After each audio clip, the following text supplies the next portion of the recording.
जैसा कि नया साल आ चुका है और बहुत सारे लोगों ने नए साल का एक नया रेजोल्यूशन बना लिया होगा। उसमें से मैक्सिमम लोग तो ये रेजोल्यूशन बनाते हैं कि वो अपनी बॉडी को फिट करने वाले हैं इस साल, जो कि पिछले वो 6 साल 7 साल से बना ही रहे हैं लेकिन फिट नहीं कर पा रहे हैं खुद को। उसके मल्टीपल रीजंस होते हैं, सबकी अपनी प्रॉब्लम्स होती हैं, वो बात जस्टिफाइड है। लेकिन जब आपने कुछ खुद से वादा किया है तो आप उसको निभाएं भी उस तरीके से ही। आपकी बॉडी एक ऐसी चीज़ है जिस पे इन्वेस्ट करना कभी भी आपका बेकार नहीं जाएगा। ये बात आपको समझ लेनी चाहिए। हर का शेड्यूल, हर का टाइम, हर का वे ऑफ लिविंग अलग होता है, ये समझ में आती है बात। लेकिन ख़ुद को हेल्दी रखना और ख़ुद को फिट रखना, ये आपको बहुत ही ज़्यादा बेनिफिट देगा लॉन्ग टर्म में। सिर्फ जिम जाके आपको सिर्फ अपने ट्रैप्स, अपने बाइसेप्स, अपने चेस्ट ही नहीं बनाने हैं, आपकी ओवरऑल हेल्थ को ग्रो करता है। और एक फिट बॉडी एक अच्छा रिप्रेजेंट करती है आपके पर्सनैलिटी को। तो इसमें बहुत सारे लोग हैं जो फैट लॉस या मसल गेन, वेट गेन, बहुत सारे तरह के नए रेजोल्यूशन बना चुके होंगे जो इस साल वो अचीव करने की कोशिश करेंगे। तो उसमें ही रेजोल्यूशन में हम भी एक उनकी हेल्प करने की कोशिश करेंगे अपनी तरफ से, कि वो ज़्यादा कंफ्यूज ना हो और कुछ मेन पॉइंट्स को समझ लें, जिससे उनके गेंस जो भी हैं वो ज़्यादा इम्पैक्टफुल हों और जल्द हों, ताकि उनको भी ऐसा ना लगे कि वो उनका कोई वर्थ इट नहीं है जो भी वो कर रहे हैं। ऐसा होता नहीं है। बेसिकली ये एक लॉन्ग टर्म प्रोसेस है जो आपको समझ लेना चाहिए। जिस तरीके से आपने धीरे धीरे वेट गेन किया है, उसी तरीके से आप धीरे धीरे ही इसको कम करेंगे। आप अचानक से एक रात नहीं उठते और 100 किलो के नहीं हो जाते हैं। आपने 2 3 4 5 साल दिए हैं उसको वज़न को बढ़ने के लिए। तो ये बात आपको समझ लेनी चाहिए। चलिए सीधा टॉपिक पे आते हैं। इसके अंदर हम बात करेंगे उन लोगों के लिए जो मसल गेन करना चाहते हैं और क्या मिस्टेक करते हैं वो, किन चीज़ों को उनको अवॉइड करना चाहिए ताकि उनके मसल गेन में प्रॉब्लम ना आए और ज़्यादा से ज़्यादा सही रिज़ल्ट जल्दी से जल्दी उनको मिले। हमारे चैनल के ऊपर एक और वीडियो है जिसमें हमने ऑलरेडी डिस्कस किया हुआ है कि मसल गेन कैसे कर सकते हैं।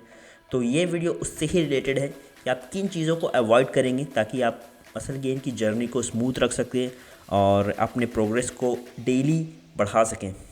तो ये काफ़ी से मिलता जुलता है। अगर आपने उस वीडियो को नहीं देखा तो आप उस वीडियो को देख सकते हैं जाके, हमारे चैनल के ऊपर है, और उससे रिलेटेड ये वीडियो भी है, क्या मिस्टेक होती हैं मसल गेन करने के लिए। तो हम इसके अंदर बात करेंगे 6 कॉमन मिस्टेक ऐसी जो मसल बिल्डिंग के अंदर काफ़ी ज़्यादा प्रॉब्लम फेस करनी पड़ती है। अगर आप इन चीज़ों को अवॉइड करेंगे तो आपकी मसल ग्रोथ काफ़ी अच्छी होगी। सबसे पहले ओवरडूइंग कार्डियो की इंटेंसिटी को इतना ज़्यादा नहीं रखें जिससे आप अपने मसल को लॉस करने लगें। चाहे आप वेट गेन में हो या फैट लॉस में हो, दोनों में ही आप कार्डियो करते हैं। तो अगर आपने कार्डियो को ही समझा है कि सब कुछ वही है, उससे ही सब कुछ होना है, तो आपको रुकना चाहिए और सोचना चाहिए। कार्डियो और वेट लिफ्टिंग दोनों के लिए रिकवरी चाहिए होती है, और अगर आप एक्सरसाइज कार्डियो करोगे तो आपकी मसल रिकवरी नहीं कर पाएगी। अगर आप मैक्सिमम मसल गेन चाहते हो तो अपने कार्डियो को मॉडरेट रखो, ज़्यादा इंटेंसिटी सेशन अवॉइड करो। दूसरा है मील को स्किप करना। खाना स्किप करना एक बड़ी गलती है। दिन में 4 से 5 मील लेना ज़रूरी है ताकि मसल में प्रोटीन सिंथेसिस बराबर हो, और हर मील में कम से कम 20 ग्राम प्रोटीन होने ही चाहिए। ब्रेकफास्ट कभी स्किप मत करें। अक्सर लोग ब्रेकफास्ट को बहुत ज़्यादा स्किप कर देते हैं क्योंकि स्लीपिंग शेड्यूल इस तरीके से कि वो ब्रेकफास्ट को स्किप करके बढ़ जाते हैं आगे, और उठते ही उस टाइम पे जिस टाइम पे ब्रेकफास्ट ख़त्म हो चुका होता है। तो आप ब्रेकफास्ट को, बहुत इंपॉर्टेंट चीज़ है, आप ब्रेकफास्ट की इंपॉर्टेंस समझें, ब्रेकफास्ट को स्किप नहीं करें, हमेशा एक अच्छा ब्रेकफास्ट करें, और बेड टाइम स्नैक भी आप ज़रूर लें जब आप मसल बिल्डिंग कर रहे हैं। तो फास्ट करना या मील अवॉइड करना आपके गेंस को स्लो करेगा। तीसरा है अल्कोहल और पार्टी करना, जैसे कि कह सकते हैं। अल्कोहल तो ऐसे भी काफ़ी ज़्यादा आपकी बॉडी के लिए हार्मफुल है, तो उसको आप कम ज़्यादा में नापे ही नहीं, उसको लेना ही बहुत आपके लिए मुश्किल है। अगर आप नहीं कंज्यूम करते हैं अल्कोहल तो बहुत अच्छी बात है, नहीं कीजिए। अगर आप अल्कोहल ले रहे हैं तो आप उसको कम करें, कोशिश करें, और धीरे धीरे उस चीज़ को अवॉइड करने की कोशिश करें, क्योंकि आपकी बॉडी ही है जो आपके साथ जाएगी, आपका अल्कोहल नहीं। तो आप इन चीज़ों को पे ध्यान दें। और हर तरीके का, जैसे कि आप अगर स्मोकिंग की आदत है तो आप उसको एक बार में छोड़ना काफ़ी मुश्किल होता है, बिल्कुल सही बात है। हम सारे कोई इस चीज़ से गुजर चुके हैं। एक टाइम पे ऐसा होता है कि स्मोकिंग छोड़ने की कोशिश करते हैं पर छूट नहीं पाती है। लेकिन आप यकीन माने, आप एक दिन में ये नहीं होगा। आपको हमेशा ये माइंडसेट बना के रखना पड़ेगा। हर दिन ये कोशिश करनी पड़ेगी कि कल से कम मैं कंज्यूम करूं, ताकि आप आने वाले टाइम पे उस चीज़ को बंद कर दें। चौथा है पुअर स्लीप हैबिट। अगर आप प्रॉपर स्लीप नहीं करते हैं तो आपकी बॉडी रिकवरी नहीं कर पाएगी सही से, और इससे ग्रोथ पर असर पड़ेगा। तो 7 से 9 घंटे की क्वालिटी स्लीप लेना ज़रूरी है। अगर नींद नहीं आती तो डॉक्टर को एडवाइस लें, क्योंकि नींद से रिकवरी होती है और बिना रिकवरी के गेन पॉसिबल नहीं है। पाँचवा है lack of gym intensity. Gym में इंटेंसिटी की कमी एक बड़ा मिस्टेक है। हार्ड ट्रेन करो और अपने कंफर्ट जोन से बाहर निकलो। हाफ हार्टेड एफर्ट्स रिजल्ट नहीं देंगे। ओवर ट्रेन की ज़रूरत नहीं है, लेकिन कंसिस्टेंटली अपनी लिमिट्स पुश करनी बहुत ज़रूरी है। आपको एक हार्ड इंटेंस वर्कआउट रोज़ ज़रूरी है। और जब जिम में जाएँ तो अपना 100% दें। जहाँ आपको लगता है कि पुश नहीं कर सकते हैं वहाँ 2 रेप एक्स्ट्रा निकालें। इससे बहुत ज़्यादा इफेक्ट पड़ने वाला आपकी बॉडी के ऊपर। छठा है training body part once a week. एक मसल ग्रुप को सिर्फ हफ्ते में एक बार ट्रेन करना किन्हीं के लिए कारगर होता है, किन्हीं के लिए कारगर नहीं होता है। तो आप इस तरीके से ख़ुद को देखें कि आप किसमें ज़्यादा अच्छा आपकी बॉडी परफॉर्म कर रही है। हफ्ते में 2 बार अगर आप मसल को टारगेट कर रहे हैं तब आपको देखने को मिल रहा है कि आपकी मसल अच्छा डेवलप कर रही है, या फिर आप एक बार कर रहे हैं उसके बाद आपको ऐसा लग रहा है कि मसल आपकी ज़्यादा अच्छा रिकवर कर रही है और अच्छा रिस्पॉन्स कर रही है। ये आपके ऊपर है, हर की बॉडी अलग होती है। तो आपको समझना पड़ेगा कि किस तरीके से आपकी बॉडी काम कर रही है। तो इसमें थोड़ा टाइम लगेगा, आप महीना 2 महीना दें इस चीज़ को समझने के लिए, अपनी बॉडी को समझने के लिए। उसके बाद आपको एक प्रॉपर नॉलेज हो चुकी होगी। 7वां है कटिंग वेट टू फास्ट। जल्दी वेट लॉस करना आपकी मसल को भी लॉस कर सकता है। ग्रेजुअली फैट लॉस पे फोकस करो ताकि मसल मास सेफ रहे और एक्सट्रीम डाइट और फास्ट कटिंग मेथड से आप बचें। अब कुछ और इम्पॉर्टेंट टिप्स आपके साथ शेयर करता हूँ जो आपके लिए काफ़ी ज़्यादा इंपॉर्टेंट होने वाली हैं। बहुत सारे लोग अपनी ट्रांसफॉर्मेशन की वीडियो डालते हैं जो कि दिखाते हैं कि वो 10 दिन 20 दिन महीने 2 महीने में अपने आप को ट्रांसफॉर्म कर लिया। तो आप उनके पीछे चेज़ करने जाएंगे तो आपको एक नाकामी के अलावा कुछ नहीं मिलेगा, क्योंकि सोशल मीडिया की दुनिया अलग होती है और नॉर्मल लोगों की दुनिया और नॉर्मल बॉडी की इफ़ेक्ट अलग होती है। वो दोनों आपको समझनी पड़ेगी। आप किसी को चेज़ कर नहीं कर सकते।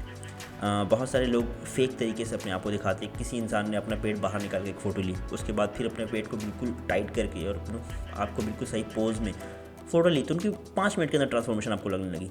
तो ये सारी चीज़ें हैं जो आपकी नोटिस करनी पड़ेंगी, और ये सारी चीज़ें आपको तभी समझ में आएगी जब आप ज़्यादा से ज़्यादा इसमें टाइम देंगे और एक्सपीरियंस गेन करेंगे। तब आपको समझ में आएगा कि ये चीज़ें काम कैसे करती हैं। नहीं तो ये सारी चीज़ें नए लोग और यंगस्टर को बहुत जल्दी इन्फ्लुएंस कर देती हैं अपने अंदर, जिसकी वजह से वो गलत कदम उठा लेते हैं और उन चीज़ को चेज़ करने की वजह से वो अपने आप को हार्म कर लेते हैं। तो आपके साथ एक चीज़ शेयर करता हूँ कि आप एथलीट का माइंडसेट रखो। एथलीट हमेशा खुद को पुश करते रहते हैं साल ब साल और फेल होते रहते हैं। तो इसका मतलब ये नहीं होता है कि वो कहीं से भी हार जाते हैं। उसैन बोल्ट पिछले 9 साल 10 साल खुद को ट्रेन किया था सिर्फ वो 10 से 20 सेकंड की रेस करने के लिए।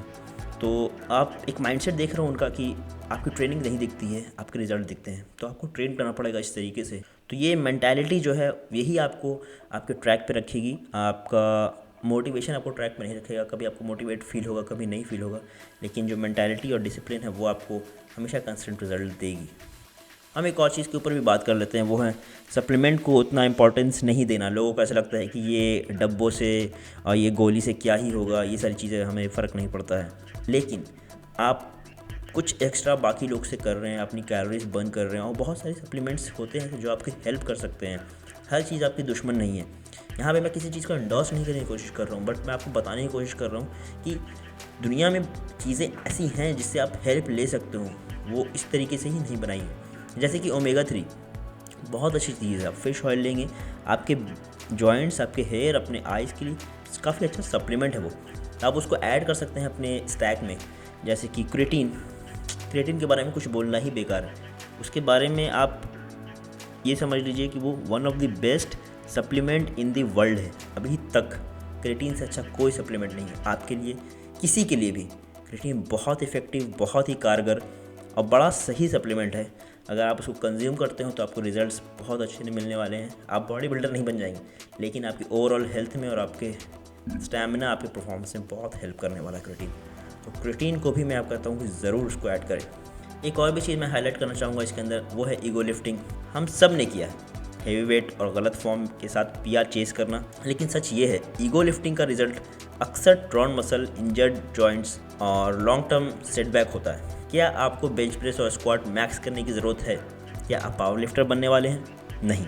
अगर नहीं है जवाब तो ठीक है, इसको छोड़ दें। अगर हाँ तो गो ऑन, आप प्रॉपर गाइडेंस के अंदर करें। लेकिन अगर आप नहीं हैं तो फोकस करें अपने कंट्रोल रेप्स पे, प्रॉपर फॉर्म पे। ये आपको जाके हेल्प करने वाली है।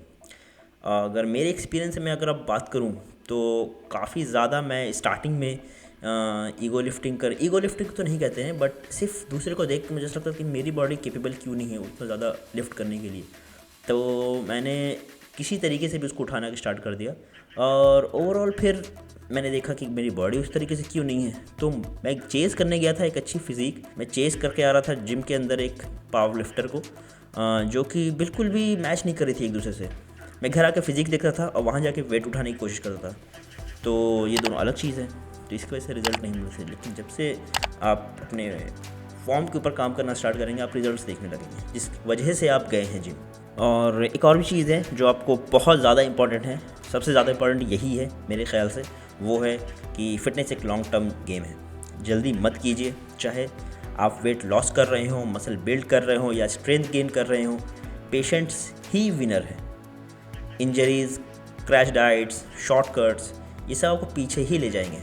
और अगर आपने ये वीडियो यहाँ तक देख ली है तो थैंक्स अ लॉट कि आपने एक पूरी जर्नी हमारे साथ, जो मैंने शेयर करने की कोशिश की थी, आप मेरे साथ थे पूरी जर्नी में।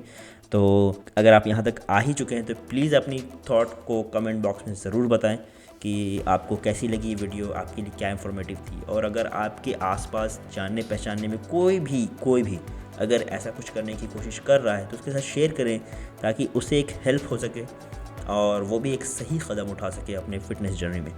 और मैं उम्मीद करता हूँ 2025 आपके लिए बहुत ही अच्छा होगा। जो भी अचीव करना चाहते हो आप ज़रूर करें। तो मिलते हैं बहुत ही जल्द आपके साथ नई वीडियो में, नए टॉपिक के साथ। जब तक के लिए stay tune with fit pro, stay healthy.